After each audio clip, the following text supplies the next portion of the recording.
Buenas tardes a todos, gracias por estar aquí. Quería solamente agradecer a la gente del Ateneo que nos haya brindado y permitido hacer la presentación de este libro, que es un libro incómodo. Es un libro incómodo y solamente los lugares valientes presentan o admiten que se hable de libros incómodos, ¿no? A las personas que están aquí no hace falta presentarles, de todas maneras señalaré a Miguel Candel porque está asistiendo a la presentación y presentando un libro incómodo. Miguel, ya lo sabéis, lleva muchos años en la izquierda incomodando y en la izquierda incómoda, y conserva el buen humor, como todos sabéis, los que tenéis ocasión de ver. A pesar de todo, conserva el buen humor y eso es una cosa verdaderamente rara. Félix es otra persona que es incómoda, sobre todo en Cataluña es extremadamente incómoda, ¿no? Es incómoda porque además sus argumentos, los que vierten los artículos en sus libros y tal, son incontestables, son de muy difícilmente rebatirlos, ¿no? Entonces más vale, en fin, procurar leerlo poco, separarlo y no darle mucha cancha en este territorio. Se lo dan en otros, afortunadamente. Y Juan Francisco Martín Seco, pues es el rey de las incomodidades. Ha escrito un libro sabiendo que le iba a costar a nivel personal, que le iba a costar sus posibilidades de participar en cualquier gobierno futuro, ¿verdad?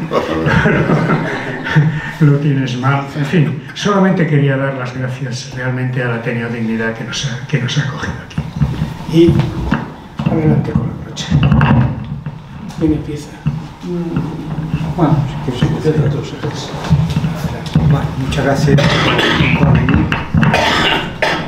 Entonces ser bajito tiene muchos inconvenientes, la mitad es que parece un ciego la mitad de las veces. Y yo también tengo sentido del humor en Miguel, no te creas, yo eso no es fuerte. Pero bueno, en fin, si ustedes se hacen con este libro, se van a hacer con varios libros, ¿no? Porque no es denso, pero es una crónica de los despropósitos. Ya han sido tantos los de este tiempo que cada barbaridad borraba la anterior, que es necesario encontrar es conveniente disponer de una artillería sistemática en donde decir, ostras, sí, es que han pasado tantas cosas. Hay una parte, una crónica de las que más me ha interesado a mí, que es, bueno, me interesó hasta que hubo otros que me interesaron más o que vencieron el interés inicial, que es la crónica de los tiempos del COVID, de cuántas cosas se hicieron entonces, cuántas mentiras, cuántas apelaciones a expertos, cuántas cifras cada día, abrumándonos con esta pseudo ilusión del número, que parece que porque al disponer de un número, pues entonces ya has fijado la atención y le has dotado de una precisión un argumento que no lo tiene. Hay una cosa que los psicólogos de la economía llaman el sesgo de la afirmación de, ¿cómo se llama ahora? Bueno, la afirmación de la concentración de un número, ¿no? Si yo pongo ahora un número ahí en la pizarra, que pongo, qué sé yo, 10, y entonces entra alguien por ahí y le pregunto, ¿cuántos habitantes tiene, qué sé yo, Kuala Lumpur? Que no tiene ni idea. Entonces dirá una cifra. Si hubiese puesto 100.000, dirá una cifra muchísimo más alta. El efecto ancla, que lo llaman. Nos dan una cifra y gravitamos en torno a ella, ¿no? Suelen utilizar los agentes de propaganda de los estados o las manifestaciones. Dicen, no, pues ha habido 20.000 muertos en esto. Dice, bueno, nos engañarán, entonces serán 30 o 10.000, pero no se te ocurre que sean 200.000, porque te dan un número en torno al cual gravita. Entonces esa ilusión de los números sucedió mucho. Yo recuerdo una de las cosas que creo que no recuerda él, o no inventaría él, seguro que cierto día empezó a hacer un inventario de días hacia atrás hasta que empezaran a acabar, no sé si decía mañana, cada día daban un número, no recuerdo exactamente a cuenta de qué, pero era, bueno, 30 días para, o tantos días. Y luego, una de las cosas que se vio, ya lo recuerda bien, es que no teníamos una administración con información centralizada. Simplemente cada autonomía daba sus números y allí no había un desbarajuste total porque no había modo de homogeneizar ese tipo de cifras, ¿no? Ahí se vio y es uno de los ejes que vertebran el libro, quizá no explícitamente destacado, aunque luego ya al final sí lo hace, y es que lo que se está sucediendo es que se ha desmontado un Estado, ¿no? Sencilla y dramáticamente toda una trama de información de lo que constituye un Estado moderno que requiere disponer de información cabal había desaparecido porque estamos y me temo que estaremos durante un tiempo en un proceso bastante más serio que una política más o menos conservadora en economía, que es desmontar todos los instrumentos de intervención política al servicio de un propósito que yo creo, vamos, que no hay que ser muy ocurrente y está suficientemente documentado en el libro, que es un propósito personal, ¿no? Junto a esa crónica de esta, hay otra crónica de las muchas, que esa, pues, es la que él conoce tanto que a veces al lector merecería alguna aclaración, porque recuerdo que al momento dices, el libro de Jordi, el vicepresidente de la Caixa actualmente, Jordi Gasú, ¿cómo se llama ahora? Sí, Gasú, ¿no? Me parece. Sí, y entonces dice, pero no lo citas, yo lo estaba buscando y no lo he encontrado, ¿no? Donde compartía sus juicios, pero no estaba citado, eso es uno. Y luego hay pues las valoraciones sobre el salario mínimo, sobre las pensiones, sobre el salario mínimo interprofesional, que sea, las pensiones, los efectos que pueden tener las leyes de alquiler, supuestamente bien intencionadas, ¿no? El ingreso mínimo vital. Cada uno de esos pequeños capítulos, que han formado parte más de batallas ideológicas que de genuinas intervenciones con vocación de transformación, eran, cuando se desmenuzan, y lo desmenuzan con una precisión envidiable, es un economista de verdad, no como yo, que me he estado quitando de esto afortunadamente, ¿no? Pero bueno, afortunadamente no, pero he estado quitando, las desmenuza, te ves cuenta que hay, o bien había mentiras, o bien cifras engordadas, que no tenían mayores fundamentos, o bien promesas que se quedaban de nuevo con muchos números, pero que solo que terminaban en una declaración en un mitin, o sea, en una declaración en el Congreso, que nunca se traducían en consecuencias reales, o bien medidas supuestamente nada costosas, propuestas del salario mínimo, que son, bueno, pues quedan en el BOE, pero claro, una cosa es pasar de las musas al teatro, ¿no? Y eso tiene efectos en economías abiertas y en economías con unas características que a él le preocupan y que sospecho que ya forman parte del dato, no de las variables, de formar parte de una moneda del euro que nos ha constreñido nuestras posibilidades de intervención política. Esa es una constante que atraviesa el libro y que va asomando, y que vamos, que es bueno saber las decisiones que uno toma, las consecuencias que él anticipó en libros anteriores y que muchos no anticipamos o no pudimos ver, o pensábamos que se iban a acompañar de otras medidas de unidades fiscales y de otro orden que no sucedieron, ¿no? Entonces, esas son las cosas que ustedes van a poder aprender en el libro, ¿no? Luego hay, entre otras cosas, hay una descripción de... Yo que ya la he sistematizado, aunque él no utiliza esa conceptualización, y es la parte quizá más inquietante de lo que han sido estos años, que es una ocupación de las instituciones, ¿no? Eso se ha producido, pues las instituciones de orden judicial, cualquier institución que presuntamente, en aras de la independencia, que es precisamente lo que permitiría a una democracia funcionar cabalmente, es decir, saber que hay alguien que vela porque la supuesta tiranía de las mayorías, digo supuesta porque mayorías en rigor no son, pues no se imponga, pues cualquiera de esas instituciones que podían cumplir esas funciones están prácticamente ocupadas, ¿no? Simultáneamente ha habido un proceso, y eso es otra de las cosas que él controla, que conoces bien y escribe muy bien, y escribe un momento, a mí me gustó mucho, bueno, una pequeña anécdota personal, el papel de la administración, ¿no? La importancia de una administración genuinamente neutral, ¿no? Si no quedara feo entre nosotros, viniendo donde venimos, decir que es un hombre de Estado, no, pero sí, que tiene esa sensibilidad por lo público, por un funcionario cabal que tiene un sentido de la responsabilidad y tiene algo que hacer. Nos dio que la anécdota nos cuenta una reunión con gente del Fondo Monetario Internacional, ¿te acuerdas, no? En donde todos estaban acojonados por discrepar con una cosa muy genuina, que esto en Cataluña muchos de ustedes lo conocerán, yo lo conozco en los pasillos de mi facultad. Hay un tipo que pasa al lado tuyo, mira a un lado, mira a otro, se acerca a ti y dice, estoy muy de acuerdo contigo, y rápidamente se va corriendo. No, pues ese fenómeno a él le pasó en una reunión del Fondo Monetario porque había gente que, bueno, funcionarios, no eran funcionarios de otros estados que no tenían un grado de independencia y no podían decirle, señores, ustedes están completamente equivocados, su diagnóstico es errado y sus medidas son equivocadas. Y bueno, pues lo que sucedía con la administración de la que él era bueno, pues lo había enviado al gobierno de España, pero como bueno, supongo que no, pero como un técnico que no dependía su sueldo ni su cargo de la voluntad circunstancial de un gobierno, pues podía decir lo que tenía que decir, ¿no?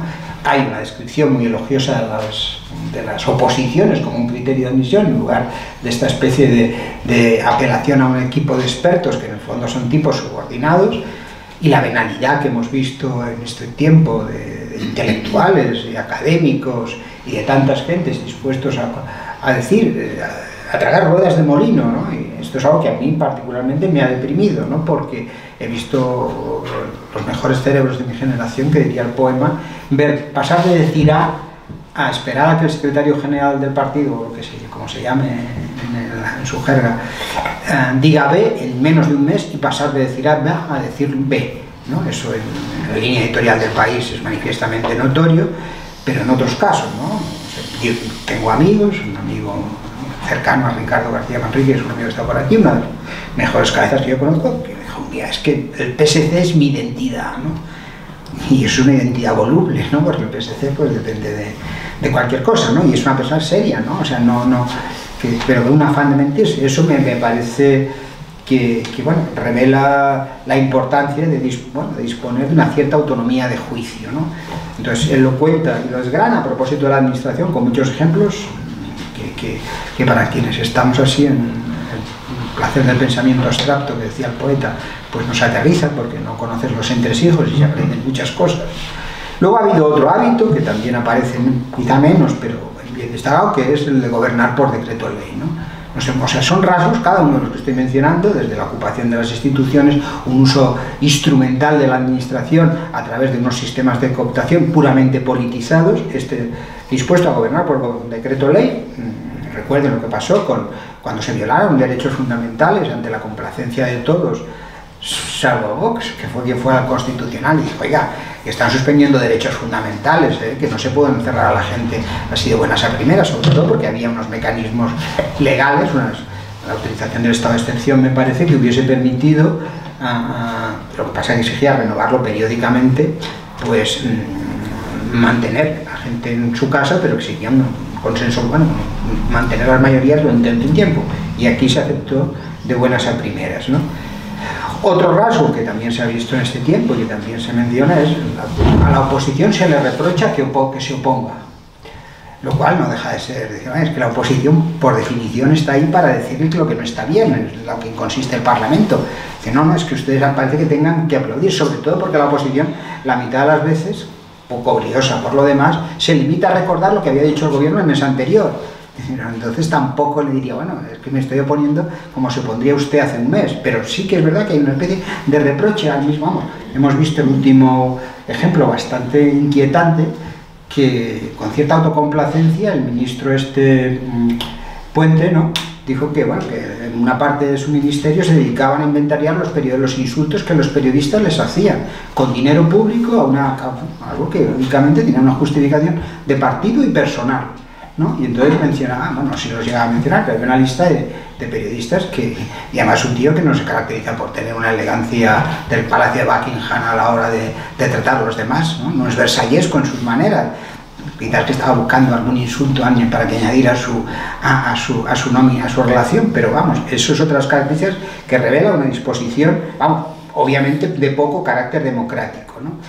Un uso de la política como propaganda, es decir, la mitad de las medidas, y eso está muy bien tasado, seguramente es una de las constantes que aparecen en el libro, que bueno, es que vamos a ver exactamente que esta medida que afecta a la vivienda, esta medida que afecta al salario mínimo interprofesional, esta medida que afecta a... Bueno, hay otra que a mí me parece también muy vistosa, aunque no recuerdo que estuviera, pero vamos, que el trato con los extranjeros. Todos son declaraciones que luego no se compadecen en nada con lo que realmente sucede. En realidad las declaraciones o las supuestas medidas son pura propaganda, ¿no? Puro hablar por hablar y para... El que a mí me preocupa, me parece muy llamativo, es lo que sucedió con lo que sucede con los extranjeros. Recordarán ustedes que empezamos con el Aquarius, es decir, vamos a recibir de brazos abiertos a cualquiera que venga. Entre tanto, pues en la muerte en Melilla de muchísima gente, más de los que habían, o sea, es verdad que una responsabilidad española, pero nunca se hizo nada, y algo que no que convendría no desatender, que es lo que pasó con el de Sáhara, ¿no?, que de un día para otro decidieron extranjerizar o entregar a Marruecos a un montón de la población sin encomendarse a nadie, es decir, por decisión personal, que no se habla en el Comité Federal, o como sea, ni por supuesto en el Parlamento, ni a nadie. Y de un día para otro un montón de editorialistas y gestores de opinión, por supuesto, encontraron virtudes donde hasta ahora solo habían visto dificultades, ¿no? Otro rasgo que a mí me parece que también es inquietante, de los que estoy mencionando, que es la idea de apelar a la democracia por encima de la ley, ¿no? La ley es lo que nos hace libres, es que nos evita estar sometidos al poder arbitrario de cualquiera.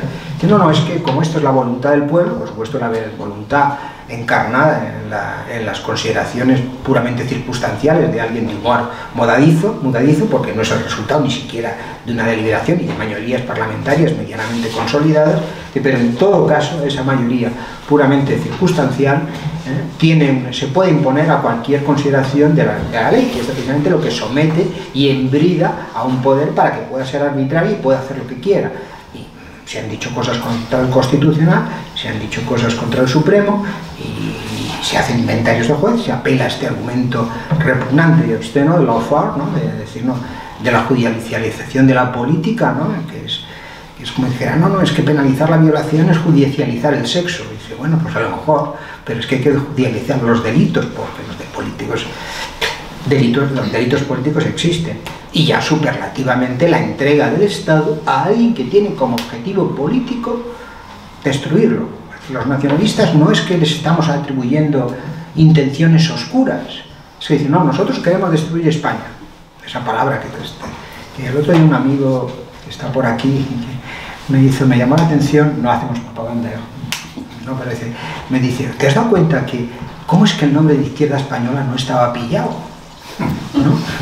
No dejaba de ser asombroso, porque yo creo, qué sé yo, mañana haces el partido vegano caníbal y seguro que hay alguien que ha registrado el partido vegano caníbal, ¿no?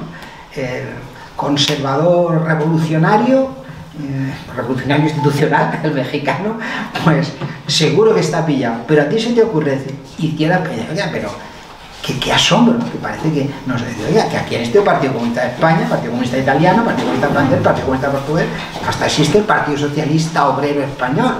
O sea que, y sin embargo, no es nuestra, ¿no? De pronto parecía que nos producía cierto repelús reconocer que estamos en una comunidad política que no se inventó ayer y que por supuesto como tal no es una comunidad fascista, ¿no? Porque esto ya es una consideración más bien personal, aunque aparece después, es una afirmación fuerte que yo comparto y que cada vez me hace sentir más solo. Es que creo que hay un error de origen en la Constitución del 78, que es el Estado de las Autonomías. Yo creo que, porque nosotros hay una especie de diagnóstico generalizado según el cual dicen, no, el problema que tienen estas autonomías no es que no esté bien diseñado, es que los nacionalistas son desleales. Joder, qué descubrimiento. ¿No? Pero es que está en la naturaleza de los nacionalistas ser desleales, ser desleales a lo que ellos entienden como una nación opresora. Su objetivo es desintegrar el Estado. Pero nosotros hemos aceptado, o se ha aceptado por parte de la izquierda, y en consecuencia, por razones que ahora sería largo desgranar, en el conjunto del paisaje político español, la descripción de que la comunidad política española está constituida contra los que encarnan la genuina democracia, que son las naciones políticas, ¿no? Perdón, las naciones de identidad, ¿no? Entonces, a partir de ese relato, cualquier entrega de los poderes del Estado, de los que precisamente nos permiten administrar la justicia y hacer valer la igualdad, los valores que pueden importar a la izquierda, eso, cualquier cosa que tenga que ver con el Estado se considera opresiva y contraria a la democracia. Y cualquier cosa que sea desmontar el Estado, y lo hemos visto señaladamente con los impuestos, ¿no? O sea, ahora se quejan mucho de Ayuso, seguramente no le falta razón, pero eso se ha amparado en una exigencia de Cataluña de que el IRPF, una parte del IRPF, se pueda administrar localmente, ¿no? Entonces, bueno, pues administramos nosotros, pues entonces esto es de primero, de economía, pues cada uno va a hacer la competencia a la baja y vamos a desmontar el Estado. Y entonces lo que hacen los demás es aplicar lo que impuso Cataluña al conjunto de Cataluña, los nacionalistas en Cataluña para el conjunto del Estado, ¿no? Entonces esa situación se ha generalizado. Entonces hemos asumido esa descripción del relato. Y allí yo creo que hubo un error, y es confundir la descripción por parte de los nacionalistas. El nacionalismo no es la expresión, digámoslo así, tosca, rudimentaria y en ocasiones bárbara, como es el caso de ETA, de una causa justa. No. El nacionalismo es la causa injusta que hay que combatir. Porque, claro, nosotros asumimos, o sea, se da por supuesto, como dice, no, es que esto es como la mujer que roba unas frutas para darle de comer a su hijo. Y entonces es verdad que está cometiendo un delito, pero es que tenemos para contenerlo, pues lo que hay que hacer es reparar la injusticia de origen. Aquí no hay injusticia de origen. Aquí no hay injusticia de origen.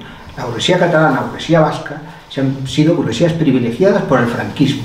Y la represión cultural nuestra no ha sido diferente, dentro de que estábamos en una dictadura, que tú no podías traducir más al catalán, ni al braille, claro, por supuesto, pues no había una situación diferente a la que podía suceder en Francia, en Alemania o en Italia, en donde tiene una diversidad lingüística que por lo demás es un inconveniente, esto ya lo digo yo, es un inconveniente comparable a la nuestra.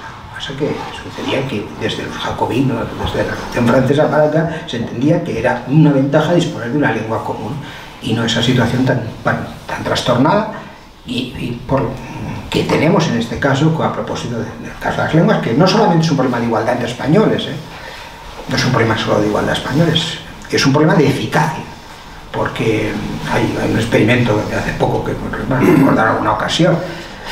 Los traductores de Google, simplemente los traductores de Google, los modestos traductores de Google entre dos países contiguos que tenían lenguas diferentes, el uso de ellos les ha mejorado el comercio el 20%, ¿no? Y por supuesto hay una razón de eficiencia adicional, y es que hoy un español que puede ser más competente en su trabajo no puede venir a trabajar a Cataluña porque no pasa ciertos requisitos lingüísticos.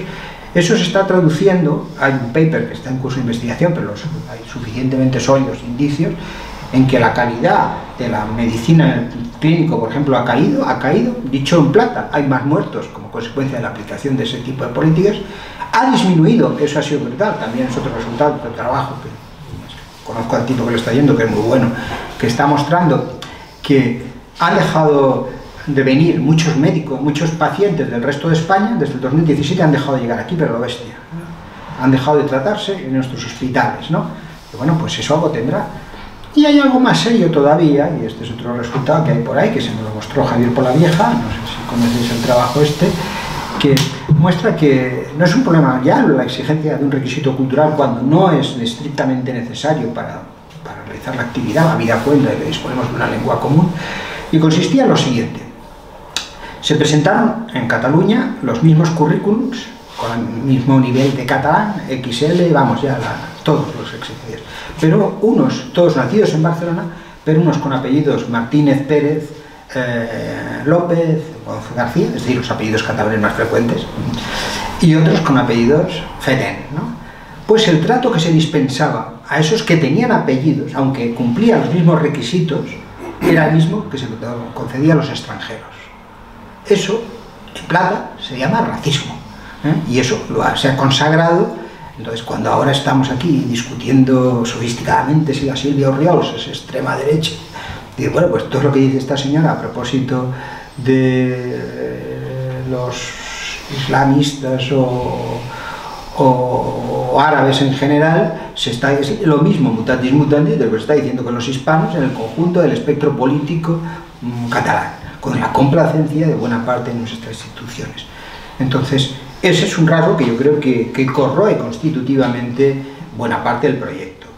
Y lo que este mapa, que quizá me he extendido por estar obsesionado con ciertos temas, pero no porque esté trastornado, sino porque hay razones para estar obsesionado, creo que lo que ha sucedido hoy, una de las desgracias que ha sucedido, y eso está ya al final, es que ese relato que era propio de Cataluña, hoy en el conjunto de España se ha aceptado como santo y bueno, ¿no? Y hizo...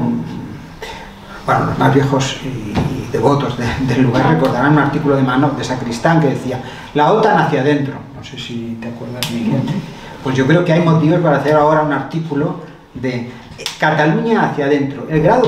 Ciertos pactos políticos circunstanciales que se pueden explicar han llevado a corromper el alma del conjunto de la nación política, porque se han obligado a naturalizar un discurso completamente delirante, en donde unos delincuentes se les está dando una disculpa a la carta y están dictando las leyes del conjunto de los ciudadanos españoles al arbitrio de tipos que quieren destruir la nación común, ¿no? En fin, hay más cosas que yo tenía por aquí anotadas, pero de verdad que ustedes van a disfrutar de un libro, bueno, disfrutar, no sé si es la palabra disfrutar, pero va a tener una artillería bien documentada, bien argumentada, de un economista de los que conoce los entresijos del Estado, que sabe que hay conceptos, me parece unas cosas que hacen muy bonitas, recuperar el concepto de coste de oportunidad. Sí, de estas medidas está muy bien, pero oiga, es que se podrían hacer otras y esto nos está costando mucho, ¿no? Que sabe de contabilidad nacional, si quieren decirlo así, yo no tenía ni idea, ya que fue la única que suspendí la carrera.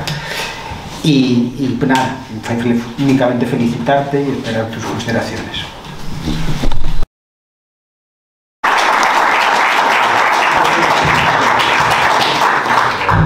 Bien, la intervención de mi amigo y conmilitón de tiempos heroicos me ahorrará decir cosas que pensaba decir también. Insisto en lo que he dicho al principio, en la primera frase de mi compañero, y es que este no es un libro, son varios libros en uno. Y especialmente yo lo recomiendo, aunque uno no tuviera nada que reprocharle a Pedro Sánchez, cosa que sería grave, pero bueno, aunque el tema de si España va bien o va mal, si la independencia, si la ley de amnistía es constitucional o no lo es, si todo eso le trajera al fresco, aún así le interesaría este libro, porque se aprende mucho de economía, se aprende de política económica. El análisis que hace de las medidas y desmedidas del gobierno en el tema económico es muy enriquecedor para la cultura general de los legos como yo y mucha otra gente, incluso para especialistas. En general, el diagnóstico, creo que lo voy a sintetizar bien, es que habiendo una serie de prácticas perfectamente ortodoxas en economía que se pueden aplicar si se quiere hacer una política de izquierdas, resulta que este gobierno se ha quedado con los eslóganes, pero ha hecho toda una serie de chapuzas que presuntamente serían esas medidas de corrección de la política económica hacia la izquierda, cuando en realidad o no son serias, es decir, no tienen eficacia, o son contraproducentes. Por el afán de... no sé, o sea, yo no sé si este hombre, cuando yo era joven, tenía el prurito de la originalidad. Eso supongo que le pasa a toda la gente joven. Me repateaba mucho seguir los caminos trillados, o sea, volver a hacer o decir las cosas que se decían y tal. Yo no sé si a Pedro Sánchez le pasa eso y pretende, pues, inventar sobre todo lo que ya está inventado, ¿no? Por la razón que sea, se ha dedicado sistemáticamente a poner nombres equivocados. Por ejemplo, lo último, hoy en La Vanguardia. Resulta que se han sacado de la chistera, y luego hablaré de que Pedro Sánchez no es el protagonista, pero hay muchos actores en la comedia esta, hay muchos actores. Hablaré de algunos actores secundarios que tienen tanta importancia, tanta al menos como Sánchez, para que la función, digamos, sea más o menos redonda. En realidad es cuadrada, pero bueno. Resulta que este gobierno se sacó de la manga la idea de aplicar una cuota de solidaridad para financiar las pensiones. En vez de llamarle a eso simplemente un aumento, pues qué sé yo, de la carga impositiva, del IRPF, etc. O sea, en vez de llamarle impuesto, se inventa cualquier nombre para evitar, por ejemplo, la palabra impuesto, que claro, es impopular, ¿no? Entonces, lógicamente, claro, la patronal, que no es tonta, y iba a decir ni buena, pero en fin, tonta desde luego no, pues inmediatamente dice que ni hablar del peluquín. Pero claro, es que, ¿por qué narices seguir caminos oblicuos como si, a ver, la gran masa de la población es evidente que se traga estas bolas? Es decir, se traga el hecho, y sobre todo con un triministro que se llama Bolaños, lo veas, tragamos bolas cada día. Pero claro, cualquiera que tenga un mínimo de idea, es muy fácil desmontar todos estos trampantojos, porque son trampantojos, ¿no? Literalmente. Pues eso, ¿qué explicación tiene? ¿Por qué llamarles a las coles berzas y viceversa? Bueno, pues yo creo que la cosa tiene una explicación muy fácil. Primero, el populismo. aquí se dice repetidamente, ese populismo barato que consiste en procurar no decir nada que pueda hacer perder votos y por tanto eso, no llamar impuestos a nuevos impuestos, por ejemplo, ¿no? Y después, yo creo eso de la originalidad, no sé hasta qué punto este hombre se debe de creer que realmente él es un tipo pues, original, creativo, etc. El otro día salió un artículo de este martillo de separatistas que se llama Albert Soler, en Gerona. Escribe en catalán, un catalán, por cierto, no de nivel C, sino de nivel D, E y F. O sea, un catalán precioso, odiadísimo por los separatistas y que además vive en Girona, lo cual ya es el colmo. La capital de Separatalandia es Girona, ¿no? Entonces tiene un artículo genial donde, bueno, se mete con Puigdemont, evidentemente, y en general, en ese artículo y en otros muchos, viene a demostrar que, bueno, una serie de vicios, los vicios típicos de los secesionistas, que dice que, bueno, tiene un hijo, uno de sus hijos, una vez le dijo: papá, cuando sea mayor quiero ser oprimido. Dice, porque, dice, es que esta gente que se llaman oprimidos, dice, yo me fijo en Gerona, todos los que llevan, o casi todos los que tienen la estelada, pues tienen chalet con piscina, 2 coches en la puerta, etc. Dice, y así yo también quisiera ser oprimido, le dice su hijo. Entonces, en el último número que ha enviado, pues habla de la petulancia de Puigdemont, ¿no? Resulta que Puigdemont, según explica en el artículo, ha decidido que su candidatura se llama Junts y Puigdemont, Junts más Puigdemont. Dice, y fijaros qué acto de humildad, en vez de poner Puigdemont y Junts, más Junts, va y se pone en segundo lugar, porque es un chico modesto, etc. Bueno, este artículo, esta sátira para Puigdemont, yo creo que se puede aplicar perfectamente a Pedro Sánchez. Es un individuo, es un engreído, pero de categoría, vamos, o sea, es para hacer estudios psicoanalíticos profundos, ¿no? Y como además es bastante indocumentado, se junta esa petulancia propia con sus carencias intelectuales y de documentación. Entonces, el populismo lleva a caer en los mismos vicios en que se supone que tiene el pueblo llano al que quieres engatusar. Entonces, para ser, al final, digamos, el populista acaba siendo, en el mal sentido de la palabra, ya me perdonarán los que viven en poblaciones de menos de 1000 habitantes, pueblerino. Entonces, es una gestión de la política típicamente pueblerina, cateta, en una palabra. Sabéis que este hombre en Soria, no hace mucho, llegó a decir: estoy encantado de estar en la ciudad natal de Antonio Machado, que casi todo el mundo, creo que todo el mundo no, pero sabe que nació en Sevilla. Pero bueno, lo que pasa es que en Soria se enamoró y se casó con Leonor. Bien, entonces este hombre había oído campanas y tal. La política económica de Sánchez es la de un tío, un gestor que ha oído campanas. Y entonces pues hace tin, tin, tin y pretende que lo que está haciendo sigue en sintonía con esas campanas que ha oído. Es que no costaba tanto hacer las cosas, como diría yo, de manera ortodoxa. Se puede hacer una política económicamente agresiva, dura, de izquierdas o de derechas, pero ortodoxa. Este hombre no cumple ninguna de las elementales reglas de la gestión, o de gestión política, perdón, económica de un país. Eso en cuanto a la economía. Si nos metemos en el campo jurídico, entonces ya es para salir corriendo. O sea, este hombre está forzando todas las costuras del Estado de Derecho, forzando y haciéndola saltar.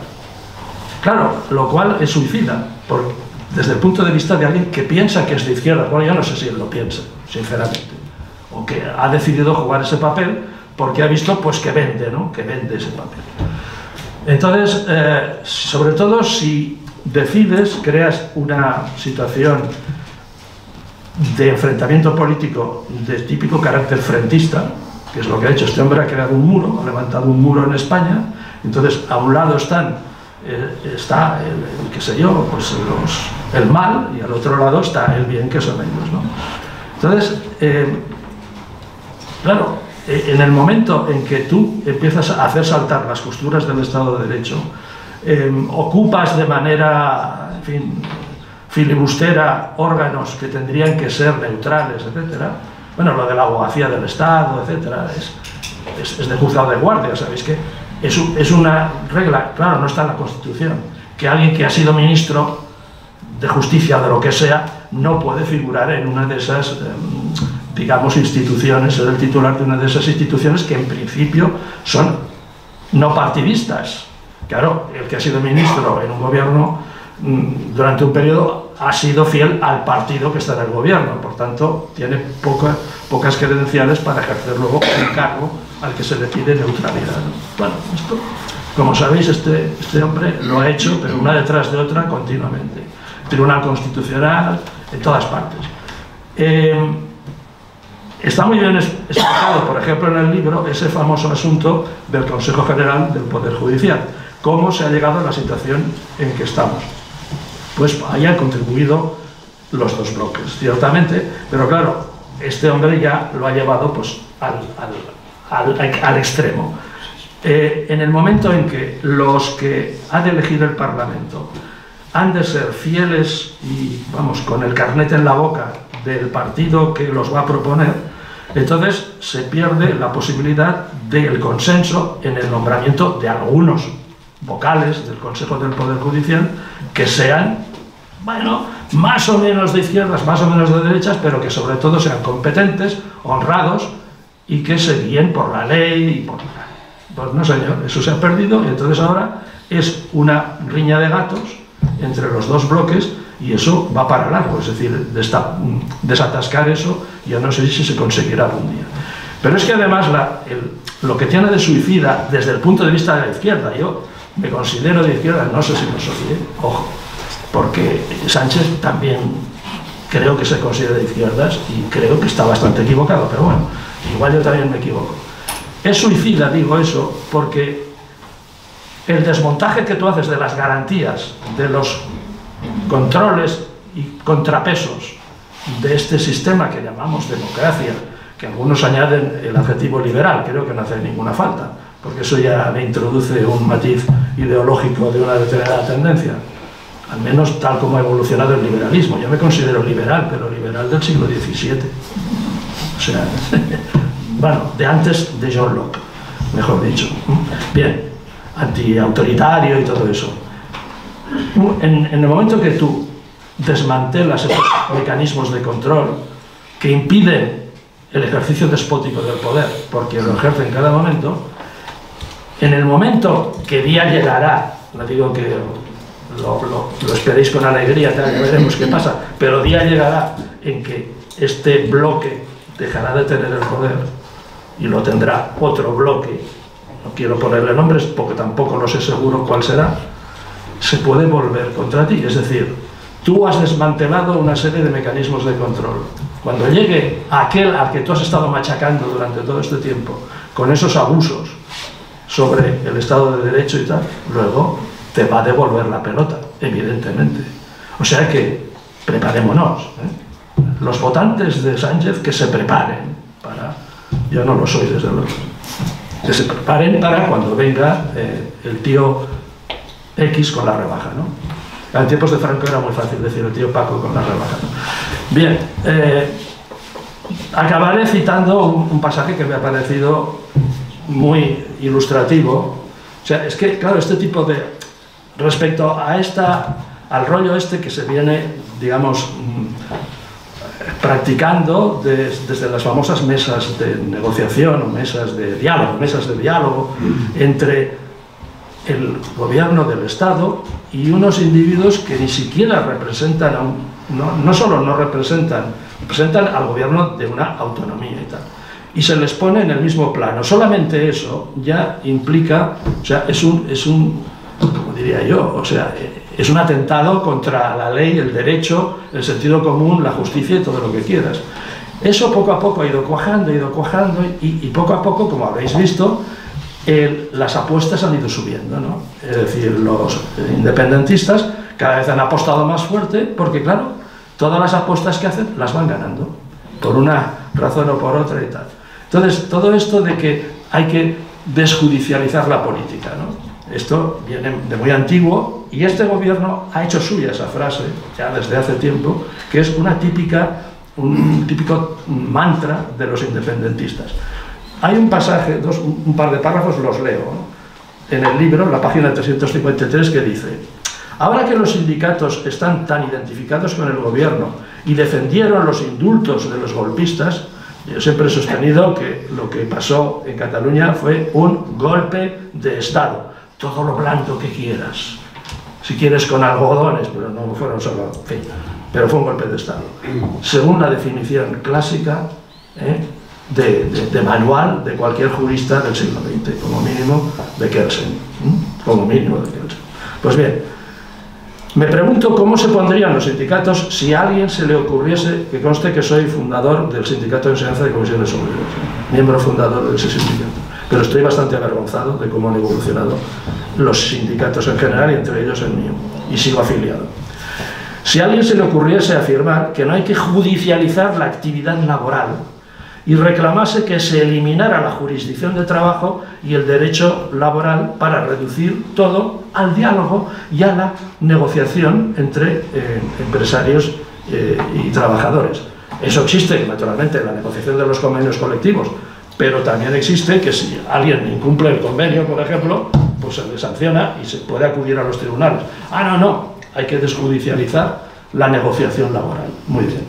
O, digamos, la relación entre patronos y trabajadores. Y por último, sería interesante ver la reacción del gobierno y sus correligionarias feministas si alguien se atreviese a plantear que hay que desjudicializar las relaciones de pareja y la violencia de género para reducirlas a un problema doméstico, que por cierto, eso es lo que dice algún partido por ahí que se considera de los enemigos, y que dado que los métodos penales y de represión no funcionan, habría que sustituirlos por la concordia y el diálogo. Nada de aconsejar a las mujeres que denuncien al agresor, sino todo lo contrario, que se sienten a negociar. Claro, esto es la reducción al absurdo, es decir, llevar es el espejo aquel del callejón del gato, ¿no? de nuestro ínclito escritor sí, perdón. Pues es reducir, poner delante del espejo el absurdo en que se está cayendo y que ha tragado, yo diría que el 50% de la población española ya, como decía Félix, no solamente en Cataluña, no, en toda España. Es que esto ha calado ya. Y por otra parte acabaremos teniendo cada vez más reacciones como la de Celia Villalobos diciendo sí, por favor, que hagan el referéndum y se vayan de una puñetera vez. Acabará pasando, acabará pasando. Y yo no sé si en ese referéndum, pues, ¿qué votaría yo? Llegadas las cosas a ese extremo. Llega un momento que dices, bueno, más vale estar solos que mal acompañados. De todas formas, como discutía yo con un exalumno mío que decía, no, claro, es que supuestamente de izquierdas, bueno, se considera de izquierdas, es que es la manera de acabar con estos enfrentamientos y tal, y dejarían de tener excusa, decía él, ¿no?, los independentistas para acusar al resto de España de sus males. Le decía, te equivocas. Suponía, el día que Cataluña fuera independiente, seguiría la matraca de que España pone vetos en organismos internacionales, que dificulta el tránsito de mercancías, por cualquier excusa serviría.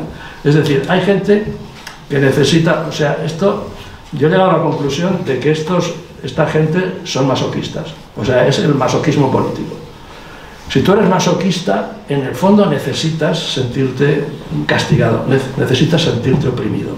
Eso de poderte meter en la piscina y luego subir al coche y en vez de tener vergüenza de la, como diría yo, pues de la exhibición de riqueza y tal, poder sentir, o sea, tener la coartada moral de que en el fondo soy oprimido y esto que hago lo hago para, de alguna manera, compensar la opresión a la que estoy sometido.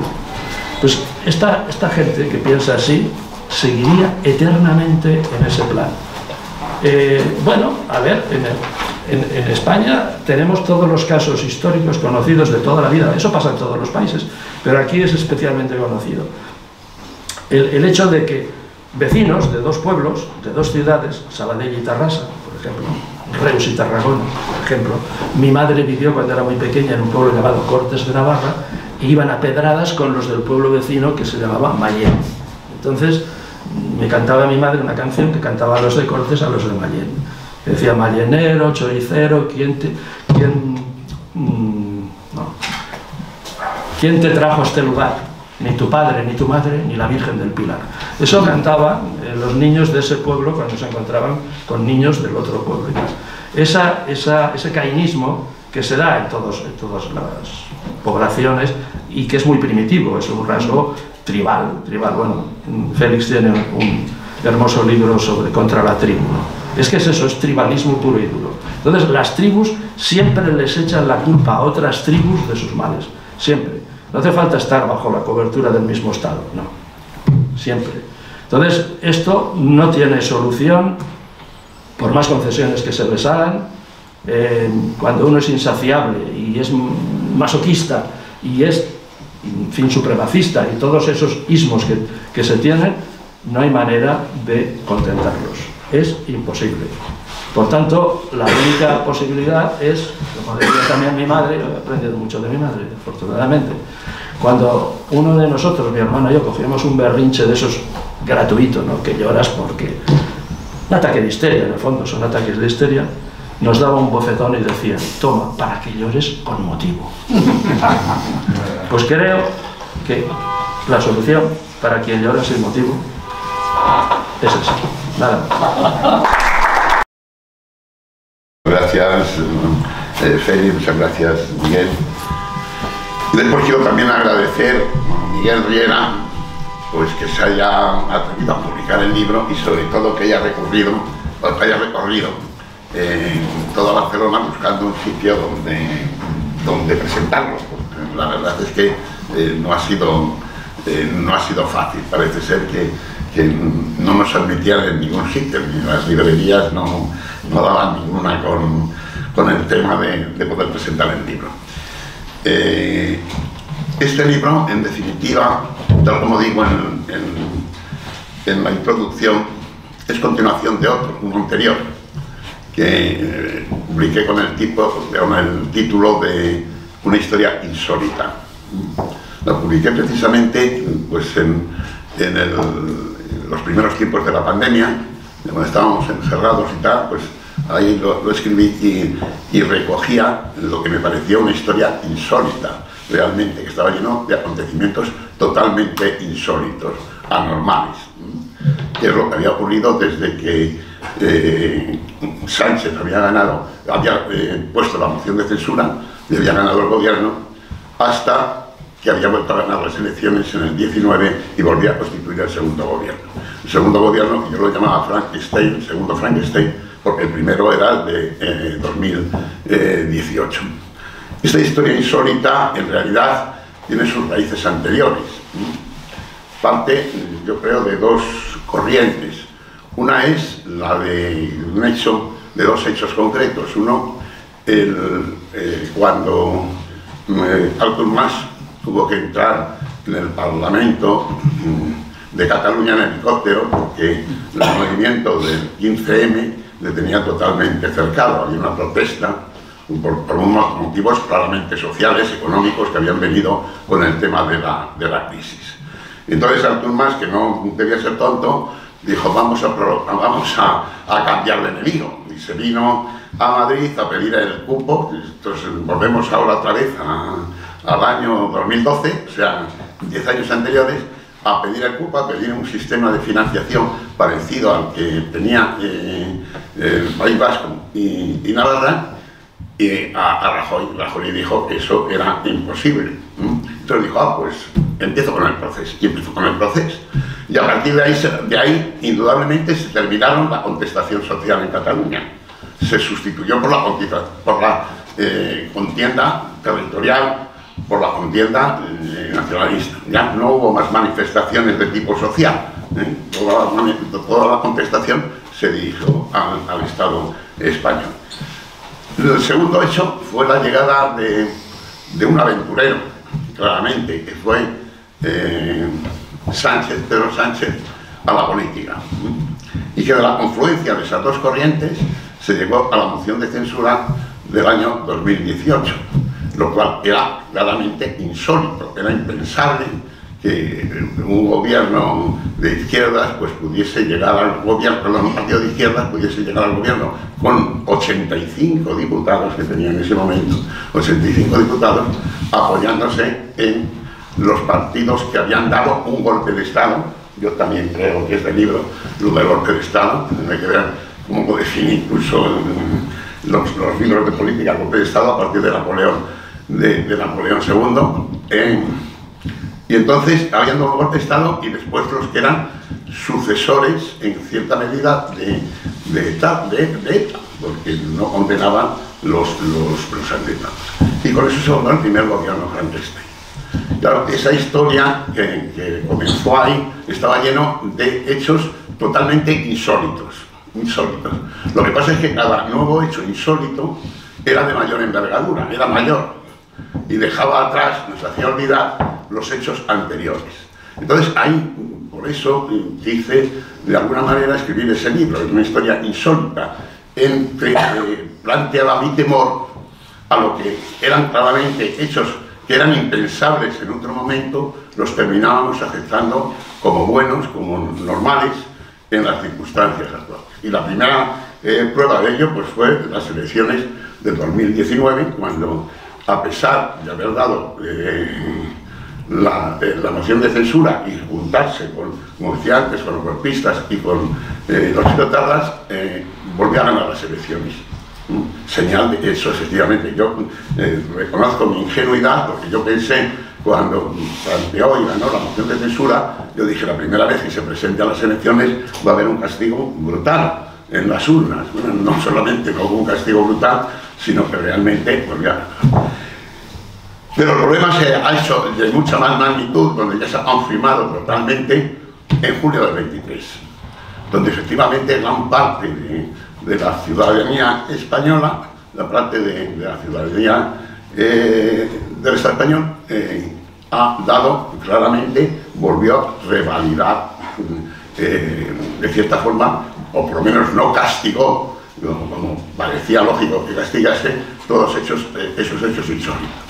Señal de que lo que parecía totalmente insólito, pues se estaba como natural, lo que parecía irracional como lógico, y lo que parecía como obsceno, pues como algo honesto, e incluso hasta progresista.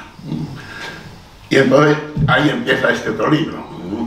Ese otro libro empieza a narrar esos 4 años, que ha ocurrido en esos 4 años, para que realmente la sociedad española se haya olvidado del tema. Es decir, la razón del olvido. Yo creo que Pedro Sánchez ha jugado y sigue jugando con el tema del olvido, de que la sociedad termina olvidando, termina digeriendo, se le ven los planteamientos que hacen. O sea, ahora mismo cuando Bolaños sale a hablar de la amnistía, dice, bueno, pero dentro de unos años lo verán como normal, como bueno y como aceptable. Ahora lo critican mucho, pero porque pasó con los indultos, pasó con tal.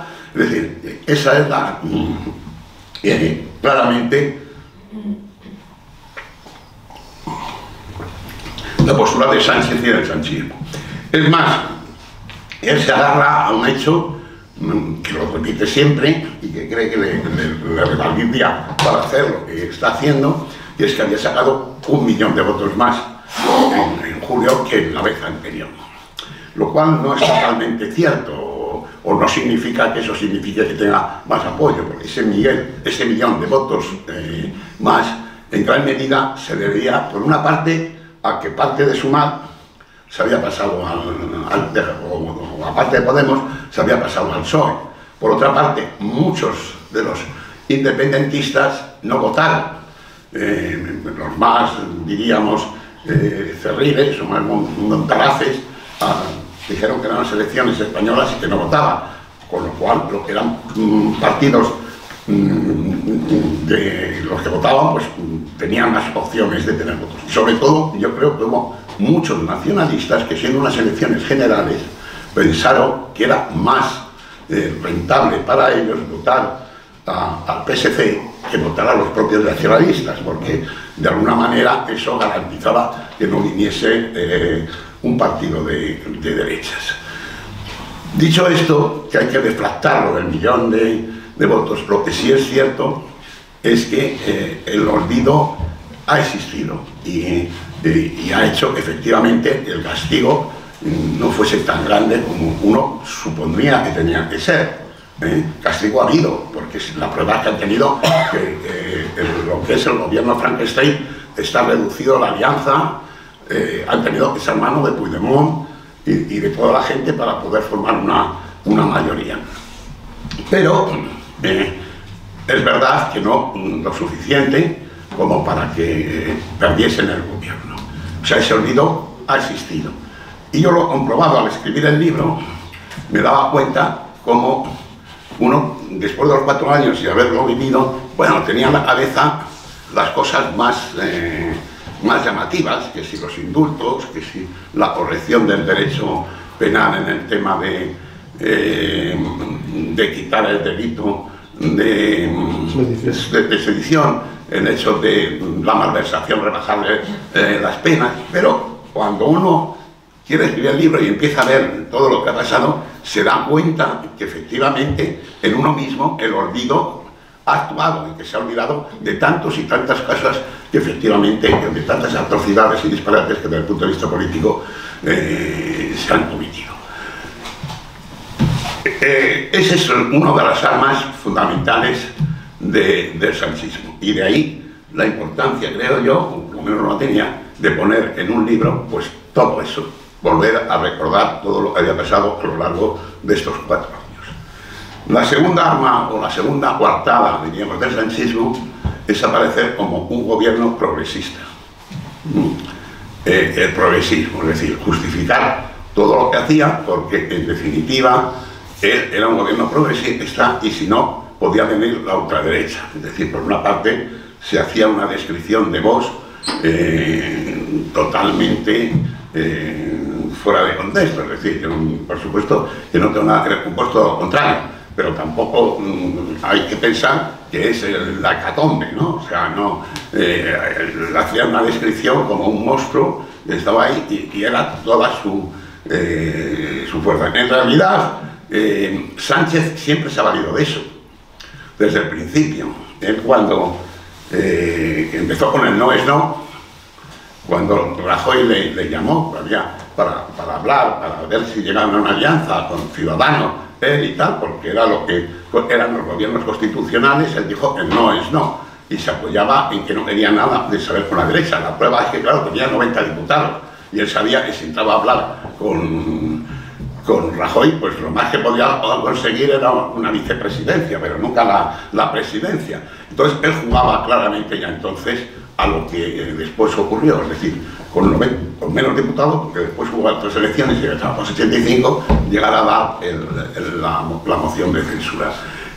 Tal así jugó con eso y con la derecha, que el Comité Federal se dio cuenta de la jugada y le terminó echando, porque entonces un gobierno Frankenstein era algo impensable en el Partido Socialista. El mismo Rubalcaba precisamente dijo, eso es el gobierno Frankenstein, es decir, fuera de toda lógica. Claro, lo grave es que unos años después, cuando llega julio del 93, los que se habían horrorizado y no podían ni pensar, no se podía, Sánchez no fue capaz en el 15 de verbalizar lo que quería hacer, porque sabía que iba a tener un rechazo total. En el julio del 23, el PSOE lo saludó con una especie de explosión de alegría, el que podían constituir de nuevo un gobierno Frankenstein, todavía mucho más Frankenstein que el anterior. O sea, que esa diferencia entre izquierdas y derechas, pronunciando más la derecha por encima de todo, y el tema es tanto más absurdo cuando después de estar en la Unión Europea y de estar en la Unión Monetaria, las diferencias en muchos aspectos en que la izquierda y la derecha, el margen se contrae bastante, porque no hay demasiadas posibilidades de hacer una política. La política es la que marca claramente Europa, el Banco Central Europeo, en muchos de los aspectos. Entonces él se ha escudado en eso, y se ha escudado en crear, hablar de que es un programa progresista. Y toda su justificación de los dislates que iba a cometer en el tema político para estar en el gobierno, los justificaba con la política progresista. Por eso era tan importante también no solamente relatar, diríamos, los dislates o los irregularidades de tipo político que se han venido cometiendo. Hablábamos del asalto a las instituciones, del Consejo del Poder Judicial, todo eso. No era cuestión de indudable los indultos, no. Todo eso había que relatarlo, había que mantenerlo, había que ver toda la relación política. Pero también era necesario deshacer la coartada de que todo eso se hacía para tener una política progresista y que era un gobierno progresista. Claro, en estos momentos lo del gobierno progresista suena a chiste, porque un gobierno en que está Puigdemont y que está el PNV, que son los partidos que han sido más retrógrados a lo largo de toda la transición, solo hay que ver las actas de diputados y ver quién eran los que siempre sacaban en el Parlamento sacaban diríamos en plan de ayudar a los empresarios, al capital, estoy pensando por ejemplo en el tema de la SICAR. Fue CIU la que arregló todo el tema de la SICAR. O sea, solo hay que ver las actas realmente y conocer un poco la historia de la transición para ver que efectivamente estos dos partidos han sido de derechas y muy de derechas. Independiente ya que ser nacionalista implica ser de derechas y muy de derechas, porque significa estar a favor de la desigualdad territorial. Estar a favor de la desigualdad territorial, que puede ser muy difícil estar a favor de la igualdad personal. Entonces, claramente había que desmontar un poco, tratado eso, había que desmontar un poco todos los argumentos que se van a decir, el de la política social, el de la política económica, es decir, todo ese mensaje, que era un mensaje realmente de representación, un montaje, un escenario nuevo.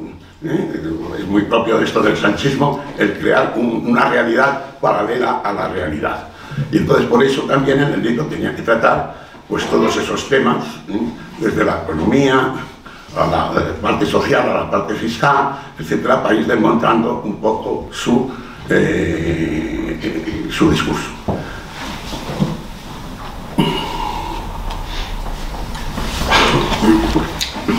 Digamos, resumiendo, en la parte social, era evidente que este gobierno no puede aparecer como progresista. En primer lugar, porque yo no creo que se pueda dar el Estado social si no se da el Estado democrático y el Estado de Derecho.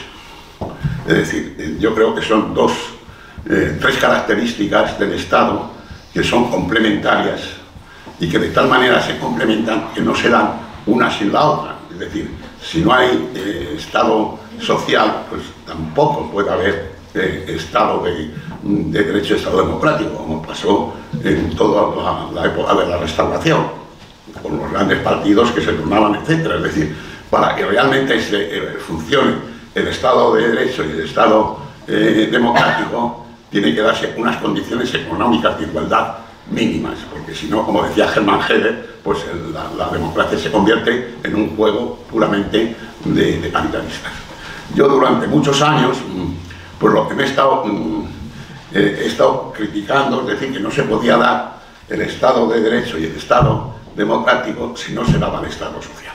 Frente a lo que es democracia liberal, pues el liberal es un tramo dentro de la izquierda, un tramo que había que superarlo por el Estado social. Pero he encontrado que ahora era al revés. Había que decir que no se puede dar el Estado social y que el gobierno no hace una política social ni puede ser progresista si al mismo tiempo no mantiene ataca, diríamos, lo que es el Estado de Derecho y el Estado democrático, porque al final lo que terminamos es en el populismo de algunos partidos, de algunos estados americanos, que a lo mejor allí tiene su justificación y funcionamiento, pero eso en Europa realmente hace agua por todas partes, ¿no? Entonces se cae en un populismo, pero no en un tema, en una postura realmente progresista. La segunda es que es muy difícil hablar de progresismo, por lo que decía antes, cuando lo que se está manteniendo es la desigualdad territorial. Si tú mantienes la desigualdad territorial, es muy difícil que después puedas decir que las políticas son progresistas. Y por último, yo distingo muy bien lo que es una política socialdemócrata. Yo en toda mi vida siempre me he tenido por socialdemócrata, no he ido más allá, pero distingo muy bien lo que es una política socialdemócrata de lo que es una política populista. Y yo lo decía cuando Félix, que la distinción fundamental es realmente el coste de oportunidad. Es decir, una política socialdemócrata social no vale que coja las cosas buenas socialmente, sino que tienen que ser las cosas que sean más buenas que las otras. Es decir, no vale simplemente que sea bueno, sino que sea mejor, que podría ser emplear esos recursos en su alternancia. En cambio, el populismo no. El populismo lo que quiere simplemente son hechos, ocurrencias que van, diríamos, a ayudar teóricamente a determinados grupos, pero con una orientación puramente populista, electoral, para conseguir votos, para decir que mire usted qué política más buena. Entonces, gran parte de las medidas, aquí están analizadas, gran parte de las medidas que ha tomado este gobierno, pues claramente van en esa línea. Por poner una que es la más llamativa, es dar a los jóvenes que cumplían 18 años 400 euros para que se lo gastasen en cultura, decían. O sea, que, vamos, pues de ese tipo había muchísimas, los 200 euros una vez, que además se hacían de tal manera que después eran ingestionables. Porque claro, cuando tú pones una serie de requisitos para cobrar los 200 euros, a ver cómo puedes comprobar después que esos requisitos se dan. Lo cual echaban la carga sobre la agencia tributaria, y la agencia tributaria está empantanada durante mucho tiempo para controlar esas cosas que eran auténticas chorradas y no podía dedicarlo realmente a lo que interesaba, es al control del fraude, ¿no? El tema del ingreso mínimo vital. El ingreso mínimo vital ha sido auténticamente un espanto. Es decir, una manía del señor ministro que elubricó cómo hacía un impuesto negativo sobre la renta, que eso estaba en los libros de teoría fiscal, pero como ejercicio puramente teórico, y que ningún país lo había llevado a cabo, porque era impensable, porque claro, tú tienes la información con 2 años después. Es decir, si haces el tema definido, toda la renta tiene que ser de 400 euros o 500 euros. Si usted gana 300, yo le doy 100. Si usted gana 200, yo le doy 200. Si usted no gana nada, yo le doy 400. Aparte que lo que hace eso normalmente es tirar a la gente a la economía sumergida, porque nadie va a decir voy a trabajar por 300 si después me lo van a descontar de los 400 del ingreso mínimo vital. Pero es que además eso la administración lo sabe con 2 años de retraso, porque es a través del impuesto sobre la renta. Es la única forma que tiene. Primero obligas a toda esta gente, que es la más necesitada, o sea, la gente que no les obligas a hacer el impuesto sobre la renta, que es una monstruosidad. Llenas a la agencia tributaria con una cantidad de complicaciones, es decir, que la mayoría de la gente se les ha evitado hacer el impuesto sobre la renta cuando tienen ingresos pequeños, y obligas a todos los que cobran el ingreso mínimo vital que hagan el impuesto sobre la renta. Y después, claro, les das el susto tremendo, porque de pronto tú le has pagado 400 euros y ellos ingenuamente han declarado que han cobrado 200, y al cabo de los 2 años le piden los 200 por 12 meses, que son no sé cuánto, y que claro, bueno, en los periódicos salía la gente diciendo, pero ¿cómo voy a pagar yo esto? Si vivo bajo un puente. Claro, o sea, es la gente, bueno, ha sido un auténtico desastre. De hecho, no se gastó todo el dinero, habían presupuestado sobre ello, porque cantidad de gente era incapaz, aunque todas las ONGs ayudaban y tal, era incapaz de rellenar los impuestos, de rellenar los impresos, de entender todo el sistema, en fin, pues como esto, un poco todo. Es decir, es una política progresista, pero desde luego no es una política social. Entonces, yo creo que eso era un poco lo que había que intentar poner en el libro y de hecho, pues lo he puesto a lo largo de toda la parte intermedia del libro, deshacer un poco ese discurso totalmente triunfalista, tanto en el ámbito económico como en el ámbito social, que ha tenido el gobierno. Porque con eso intentaba justificar los otros, diríamos, estropicios que había hecho en el tema constitucional y en el tema político. Por otra parte, yo ya voy terminando, pensaba que, porque alguien puede decir, bueno, pero si esto es un tema pasado ya, si lo que se narra aquí son los 4 años que han pasado desde el 2020 hasta julio del 2023, bueno, llegó hasta noviembre, porque lo pongo un apéndice ya para recoger las últimas cosas y tal, pero en definitiva son los 4 años pasados. ¿Qué interés puede tener? Me parece que no tiene ningún interés ese hecho. No, yo creo que la historia no es discreta, la historia es continua y que las cosas que se hacen tienen su impacto después muchos años posterior. Y entonces, en gran medida, lo que ha ocurrido en esos 4 años estaba ya prefigurando lo que va a ocurrir y lo que está ocurriendo a partir de estos momentos. De ahí que yo creía que sí era importante tener presente lo que había ocurrido en esos 4 años, para que no nos dejásemos engañar también otra vez con lo que iba a ocurrir a continuación. ¿Cuál es el final de esto? Pues bueno, Tierra quemada hemos puesto como título del libro, ¿no? No sé exactamente, el gobierno, en la novela de Frankenstein, la autora le pone un subtítulo, que es el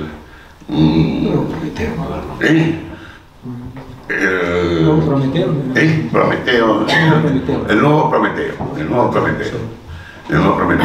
Y quiere hacer ver que efectivamente el que desafía a la naturaleza y desafía a los dioses, al final termina atacado por su propia criatura que ha creado, que es Frankenstein. Y por eso lo de Prometeo, un nuevo Prometeo. Bueno, yo no sé si eso se aplica en política, es decir, pero de alguna manera se puede pensar que en algún momento quizás también el Frankenstein político pues terminará hundiéndose. Y lo que sí estoy convencido, y eso lo digo siempre, es que cuando eso ocurra, la que estará totalmente hundida dejará una marca muy grande en la sociedad española, eso es indudable, y lo dejará bastante tocar, pero lo que va a dejar hundido totalmente va a ser a la izquierda. La izquierda va a quedar totalmente destrozada y va a costar muchos años poder efectivamente recuperar el tema. Y con esto no les doy mala lata, muchas gracias.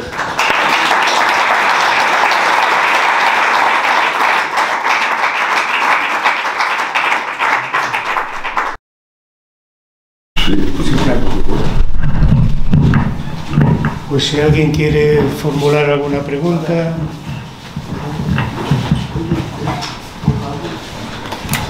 ¿No?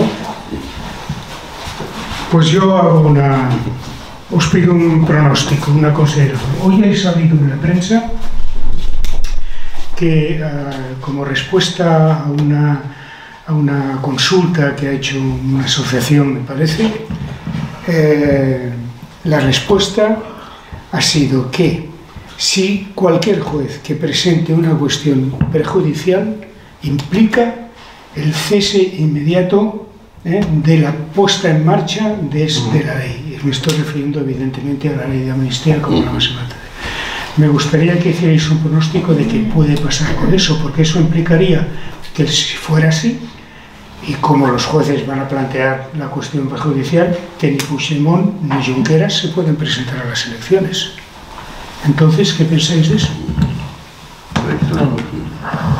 No, yo creo que es un tema, efectivamente, lo que ha planteado la prensa es porque el diputado de Ciudadanos que está llevando esto, que la verdad que lo está haciendo muy bien en Europa, pues lo planteó.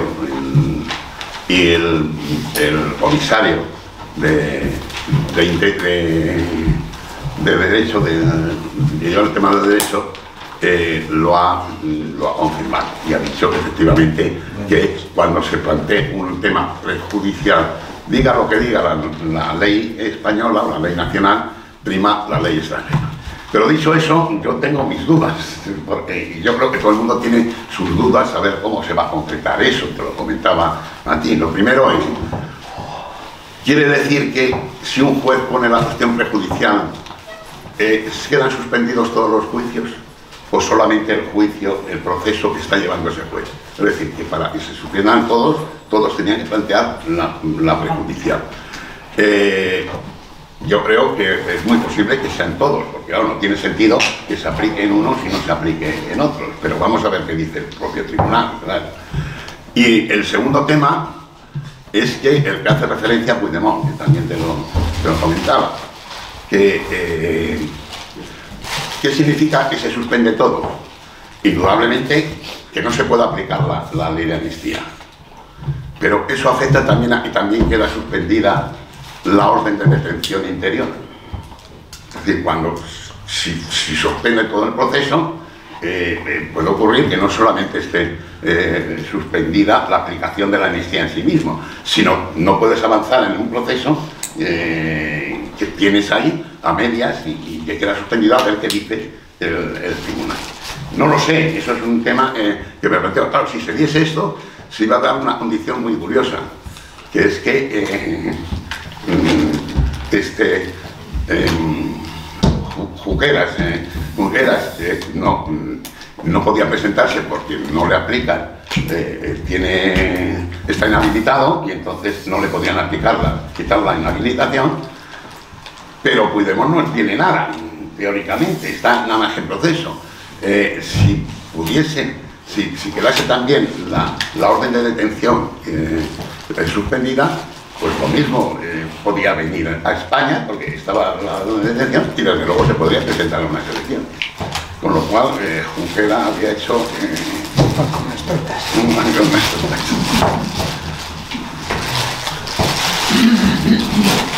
¿Otra pregunta? Es que esto sería el resultado o una demostración a posteriori de lo chapucero que es todo el proceso este. Claro, es que han creado unas situaciones que no tienen precedentes, ¿no? Lo que pasa es que, claro, aquí, como he dicho antes, y al final no me he metido con nadie más que con Sánchez, hay muchos culpables, ¿eh? O sea, en esta tragedia hay muchos actores. Y creo que están en la mente, y cada vez más. Están en la mente de todos. Y no me refiero solo a la plantilla. Sí, pues mira, a una vicepresidenta, por ejemplo, y a una serie de ministros, etcétera. A todos los que han querido participar en un gobierno Frankenstein. A todos que son ministros, empezando por ahí, todos los que han aceptado ser ministros nombrados claramente por golpistas y por filoetarras. Hay una responsabilidad clarísima, ¿no? Y después, bueno, mucha más gente, claro, cada vez más. No digamos ya lo que tú referías, Félix, con el tema de cambio de opinión, es el tema de los periodistas. Si a los periodistas se le aplicase la hemeroteca, como se aplica a los políticos, sería tremendo. Porque lo que han dicho en un momento, y después como el gobierno ha girado, pues lo que dicen en otros, ¿no? O sea, sería muy curioso hacerlo, aplicar la hemeroteca también a los periodistas. Han sido de tal magnitud las barbaridades, porque las leyes del gobierno, bueno, que nos rigen a todos, no se las pacten en el extranjero con un delincuente, es que hay que paladear cada uno de las premisas que constituyen ese relato. Es decir, nosotros estamos legislados por un tipo que está perseguido por la justicia y que establece las condiciones y que además supuestamente habría un observador internacional. Todo es un despropósito de tal magnitud que vamos, son de esas cosas que si pasan de repente no te lo crees, ¿no? Yo a veces hago una comparación a propósito de otras cosas, ¿no? Digo, si cuando la cascó Franco nos ponen la televisión de ahora, digamos, qué inmoralidad, qué indecencia. Yo me acuerdo que montamos un pollo por los hombres de Harrelson y ahora Salva, bueno, no se acuerda, es que en fin, pues es un trastorno mío, pero España entera estaba revelada estaba rebelión por una serie donde había los geos, vamos, que era el equivalente, y estaba todo el mundo en la calle. Y ahora te ponen un programa de Sálvame, que es un puro despropósito moral, que va de vejación, en fin, pues no sé lo que Sálvame, o tiene tomate o algo así, no sé, algo parecido a eso. Vamos, ustedes ya saben de qué me refiero. Bueno, si viéramos en ese, lo viéramos de repente, parecería que están decapitando niños. Y poco a poco, por algo que tú mencionabas antes, y es que los votantes tienen memoria de pez. Esto está probado empíricamente, ¿no? Hay algunos estudios. Los votantes son directamente irracionales, vamos a ver, no nos engañemos. O sea, este rollo de que el pueblo siempre tiene razón, no, o sea, no, porque si no en un País Vasco habría que, en fin, habría que entrar con un lanzallamas, o sea, porque lo que va a salir en el País Vasco es de la mayor perversión moral desde lo de Hitler en Europa. Sí, y lo digo con... Podría argumentarlo, pero no habrá que entretenerse en eso, ¿no? O sea, que unos tipos que han intimidado a punto de la población, que van a ser, cuentan con cierta complacencia de parte de esa población y con parte de los socialistas, y con un hombre nacido para una boina, que es Pachi López, ¿no? Miren ese cráneo y observarán que encaja perfectamente. Entonces, que está en ese marco moral, pues bueno, a veces se cometen barbaridades y se votan barbaridades. O sea, eso no quiere decir que no respetemos las decisiones que se toman, pero por supuesto, porque si no, pero desde el punto de vista propio, yo mis ideas no las fundamento en la mayoría. Por eso somos esta minoría que estamos aquí, nos corregimos, fundamentamos en juicios que tienen que ver con convicciones morales, intelectuales y empíricas, medianamente articuladas. Pero no depende de lo que decida la mayoría, ¿no? Si no, aquí seríamos independentistas o más o menos independentistas o cualquier otra cosa, ¿no? Y bueno, lo único digo es eso, que esa barbaridad, entre tantas otras, pero que un gobierno de España decida pactar las leyes con los delincuentes a los cuales se van a aplicar y se haga siempre fuera de nuestras fronteras, como si estuviéramos en un país, bueno, ni siquiera sé que eso es de tal magnitud que pasa que, claro, al final estás peleándote por la última batallita, y dice, no, pero no hay que olvidarse lo fundamental, ¿no? Bueno, eso, yo llegó a colación cuando llegaron a un acuerdo el PP y el PSOE con el tema del Consejo del Poder Judicial, y puso la condición el PP de que lo hiciesen con el comisario encargado de eso y tal.